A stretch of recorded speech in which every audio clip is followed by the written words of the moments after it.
দেখে মনে হতে পারে কোনো বিয়ে বাড়ির ভুরিভোজ চলছে। টুপি পাঞ্জাবিতে সেজে আসা শিশু কিশোরদের মন খুশি করে খাওয়ার এই পবিত্র দৃশ্যের সৃষ্টি হয়েছে মহৎ প্রাণ এক মানুষের জন্মদিনের উসিলায়। নিজের ৩২তম জন্মদিনে অসহায় ও দুস্থদের রাজকীয় খাবার দিয়ে আপ্যায়ন করেন হাফেজ মাওলানা হাবিবুল্লাহ কাশপুরীর পুত্র প্রিয়ম কাশপুরী। এই অনুষ্ঠানটা একটা ব্যতিক্রম ধর্মীয় অনুষ্ঠান। এখানে কোনো গিফট নেওয়া হয় না। হাবিবুল্লাহ কাশপুরী সাহেব উনি ওনার ছেলের জন্য মন খুলে উজাড় করে অত্র এলাকার যত এতিমখানা, মসজিদ, মাদ্রাসার ছাত্ররা আছে তাদেরকে দাওয়াত করেন।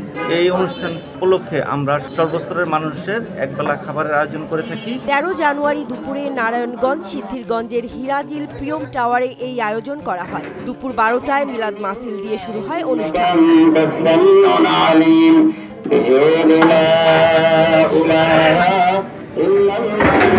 মাদ্রাসার ছাত্রসহ গরিব ও অসহায়দের জন্য উন্নত মানের খাবারের আয়োজন করা হয়। প্রায় ১০,০০০ এতিম ও অসহায় শিশু এদিন পেট পুরে খাবার খাওয়ার সুযোগ পায়। খাবার শেষে সবার জন্য উপহার হিসেবে একটি করে কম্বল দেয়া হয়।